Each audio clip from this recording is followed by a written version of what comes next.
Saint Peter was feeling very hungry. He was about to faint. So he went and asked this woman to give him one small little cake which she was baking. This all of you know, right? She went. She made a very little cake. This word little is very important. I told you in the last class. It does not mean the size of the cake, but it means the size of her heart. Is your heart large enough or is it small? You have to check it. If you are generous in helping others, if you are generous in sharing what you have with others, your heart is big. And if you are selfish, if you don't want to give what you have to others, if you don't want to share what you have with others, your heart is small. As your heart is, so is your blessing. As your heart is, so is your blessing. Did I tell about a small story of Rabindranath Tagore? No. Listen very carefully. Okay, you will enjoy this story. One day, Rabindranath Tagore was sleeping. Okay, he had a dream. What was the dream? He saw a king. Okay, he had a large crown with studded diamonds. Diamonds, emeralds, rubies. They were all studded in the crown. And he wore a dress of gold, complete gold. And his body was covered with long necklaces which had diamonds and rubies and emeralds and sapphires. And he was traveling in a chariot. What is chariot? Chariot is Rath. Have you heard the word Rath in Hindi? Yes. During the festival of Puri Jagannath, yes, there is a big chariot. People pull it. It's a huge competition for that. So this king who had worn or who was found with a crown of gold on his head and dresses of gold on his body and necklaces and other kinds of golden ornaments decorating his neck was traveling in a golden chariot. On what chariot was he traveling? Golden chariot. Complete gold. Even the wheels were made of solid gold. And there were horses which were pulling the chariot. And the horses were decorated with gold. Their bodies were decorated with gold. And he was pulling the reins. Reins. Not reins, reins. Reins, you understand? The rope. The horses, they are controlled by the reins. And all the reins were made of gold. Everything was of complete gold. And this king was moving slowly and slowly and slowly. And Rabindranath was standing like a beggar on the roadside. Rabindranath was standing like a beggar. He had a small bag in his hand. And there was a little bit of rice in that bag. What was inside? The king was moving towards him, and as the chariot came towards him, Rabindranath Tagore, who was like a beggar, he saw him. My God, what kind of a king! What luxury! What brightness! His face was so bright that the beggar, that is Rabindranath Tagore, could not see his face. Already there was gold around him, and the face was radiating, shining. So Rabindranath Tagore was amazed and shocked. When the king approached Rabindranath Tagore, the chariot stopped. What stopped? And the king came out from his chariot. He got off his chariot, went to Rabindranath Tagore, and he asked him, please give me some rice. Can you imagine? A king with royal robes and crown and chariot that is made of solid gold. He comes to Rabindranath Tagore and he asks him for some rice, please. So the king becomes a beggar and the beggar becomes the king. So what happens after this is the most interesting part of the story. So he asked for some rice. Rabindranath Tagore put his hand inside his bag and took one small grain of rice. What did he take? One small grain of rice. And he gave to him. And the king said, thank you very much for what you have given me. Fast. Then, that night in the dream, Rabindranath Tagore was about to sleep. Then he heard a voice, open your bag and see. What did he hear? Open your bag and see. Opened his bag. So the voice said, there is something very nice for you. So he opened his bag and he found one golden grain of rice. What did he find? One golden grain of rice. Then he put his hands on his head and he wept and shouted like he became mad. God, how foolish I was. He did not understand that it was God who came to him. And he thought, if I had given you the whole bag of rice, you would have blessed me. So God blesses you according to what you give him. As you sow, so shall you reap. As you measure, so shall it be measured to you. Heart should be large. You don't have to be rich to give, but you have to be rich in your heart to give. You don't have to be rich to give, but you have to be rich in your heart to give. This exactly is the message of this. The whole poem is centered around this message, and the message is give. Give and it shall be given to you. Bible says, all the religions say. You give and it shall be given to you. Now look at this. So she made a very little cake because her heart was little. But as it baking lay, she looked at it and thought it seemed too large to give her. So she baked that one little cake. It got baked on one side. Then she flipped the cake over to the other side. And when she was flipping it, she understood, my God, this cake is very big. So I cannot give this cake to Saint Peter. No, I will make a smaller cake than this. See, the heart is becoming smaller and smaller. The blessings become lesser and lesser. Remember that. She looked at it and thought it seemed too large to give away. This is very big, and I cannot give such big a cake to Saint Peter. Look at the next stanza. Therefore she kneaded another, made another lump of that flour, okay, dough, you call it as dough. When water is mixed with flour and you kind of mold it or shape it or press it, that is known as dough. So what happened? Therefore she kneaded another. She made another one, smaller than this and still a smaller one. But it looked, when she turned it over, as large as the first and done. Again she baked the second cake. Now after baking the second cake, she understood it's also big.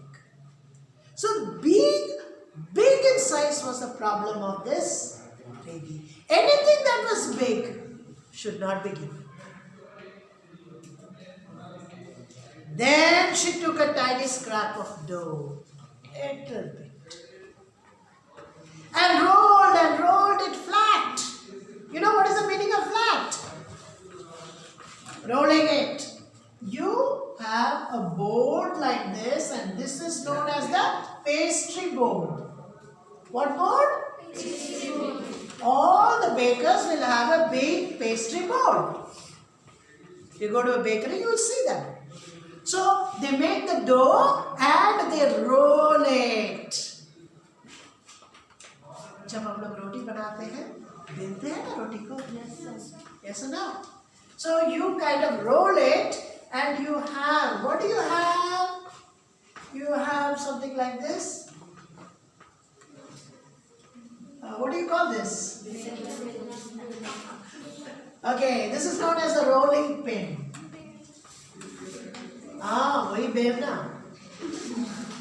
Rolling pin. You call this as the rolling pin. And this is known as the pastry board. So she put a little bit of dough on this. Started rolling the dough with the rolling pin. But, okay. And baked it thin as a wafer. Must understand the meaning of vapor. Wafer. It's not vapor, wafer. So what is a wafer? It's a thin biscuit. Underline, a thin biscuit made out of wheat flour. You see, the wafers, they look like this.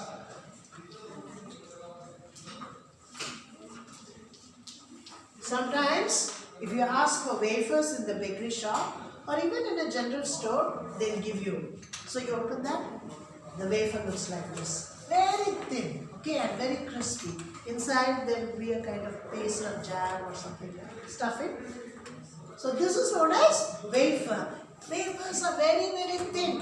And this lady took a little bit of dough and rolled it and rolled it and rolled it so that it became as thin as a wafer. Then you know what happened? And baked it thin as a wafer, but she couldn't part with that. Underline that sentence, but she couldn't part with that. And write the meaning. The lady could not give away, the lady could not give away the cake. She had no mind to give that cake. Could not give the cake. Give away that cake. Part with it means to give it. I am having my mobile phone.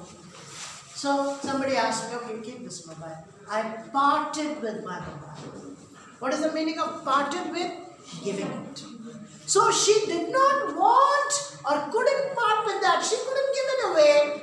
Couldn't give it away. Had no mind, had no heart. So you must have a heart to do anything. If there is no heart, nothing can be done. Yes or no? Now you see?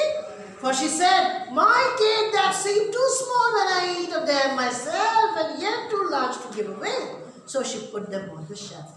Very important stanza. Very important stanza. You see, the poet, see how he puts it. For she said, my cakes that seem too small when I eat of them myself. When I eat these cakes, they appear to be very small for me. But when I give it to others, are yet too large to give away. When I'm going to give the same small cake to somebody, it looks big for me. Got the point? When I'm eating it myself, it is small for me. When I'm going to give it to others, it appears to be big, so I don't have the heart to give it. I hope the point is clear. Yes. Are you with me? You follow me? Yes. Okay, go ahead now. Let's go ahead. So she put them on the shelf. She made a shelf. She had a shelf. Took all the cakes of different sizes and put them. Be there. I'll eat all of them afterwards. No cakes to St. Peter. Selfish woman. Yes or no? Yes, sir.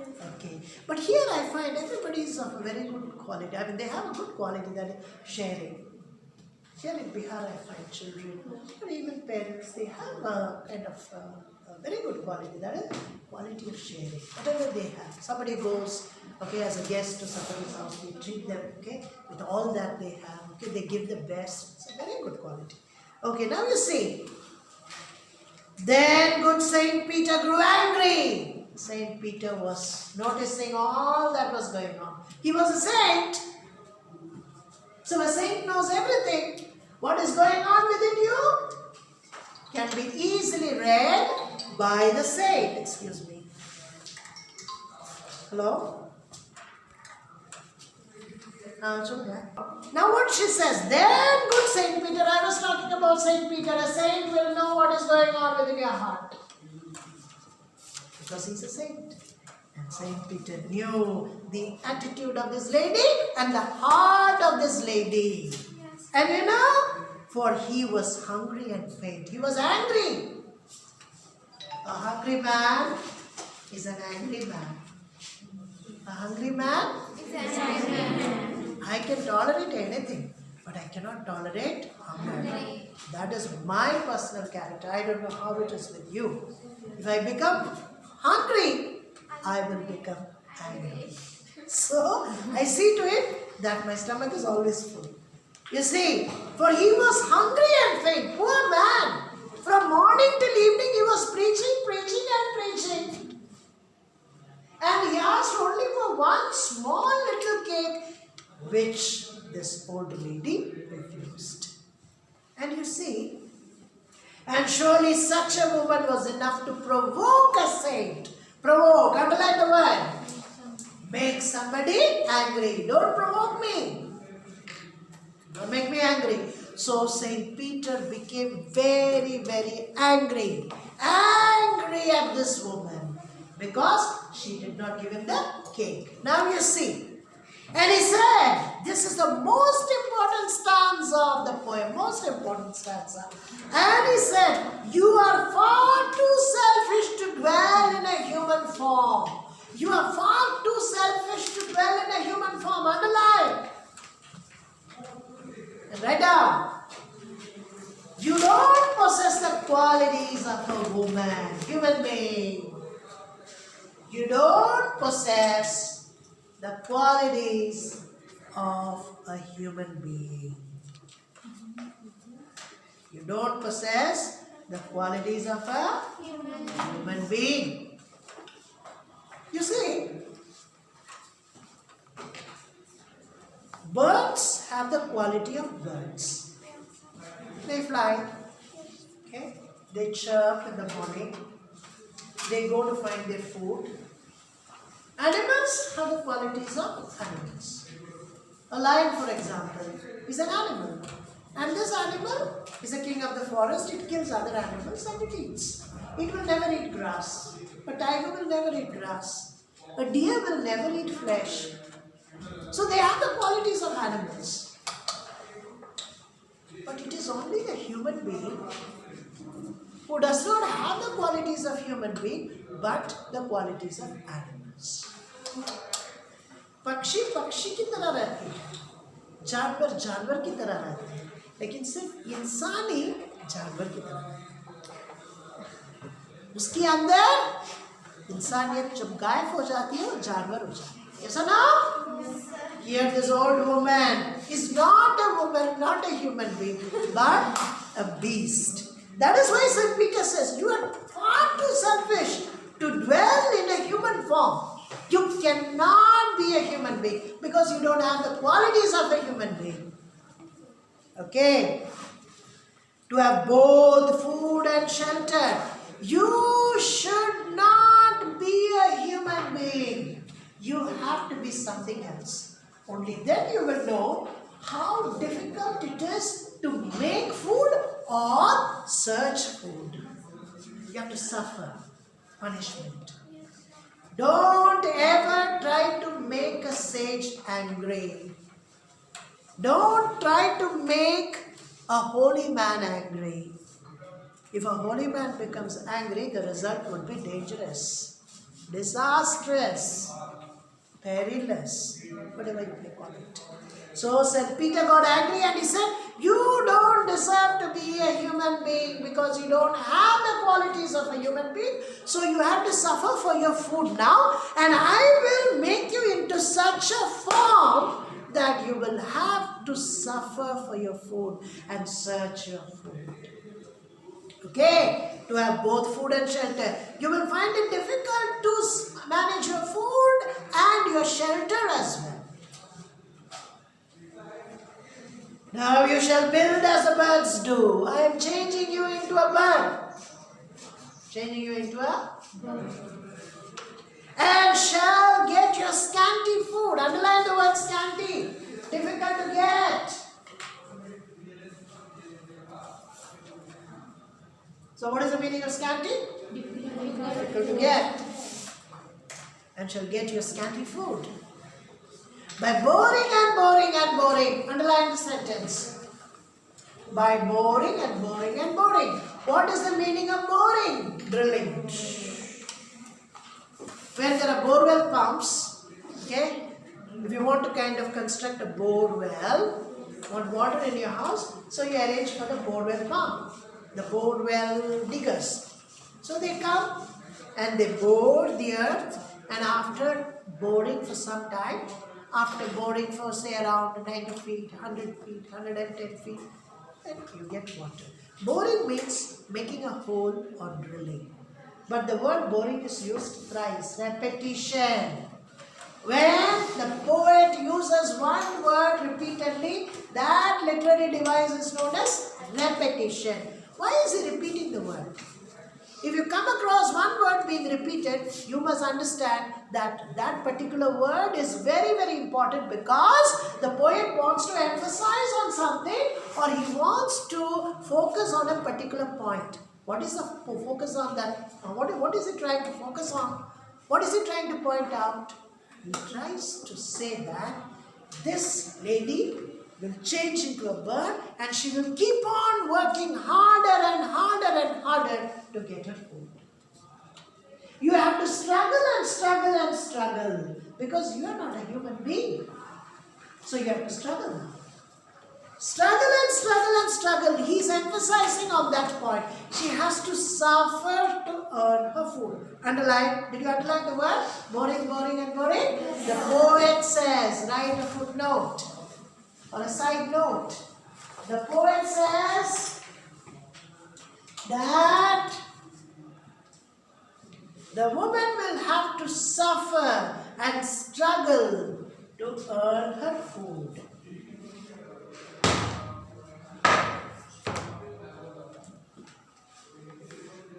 The poet says that the woman will have to suffer and struggle to earn her food. Boring, boring and boring. One word repeated twice. Now see, we are coming to the end of the poem. Very sad ending. See. And all day in the hard dry wood, you have to keep on boring the dry wood. Tap, tap, tap, tap, tap. Go on boring and boring and boring. After boring for many hours, you'll get some insects. That will be your food. So, always remember, feed people. And our culture is a very rich culture, Indian culture. Indian culture emphasizes and focuses on feeding people. That is why in olden days, if you go to the temples, temples were very, very sacred. Because near the temple there was always a school. Near the temple there was always a school, and many people used to be fed in the temple. Listen, listen, listen. I'm going to finish with an important point. You must know our culture. Just 2 minutes. Temples were the places of feeding people even today. If you go to any temple, famous temple, sometimes there are festivals, and during the festivals, hundreds of people are fed. And who donates? The people donate. So remember, feeding people is a blessing. Never turn a hungry man off your door. Okay? So the remaining days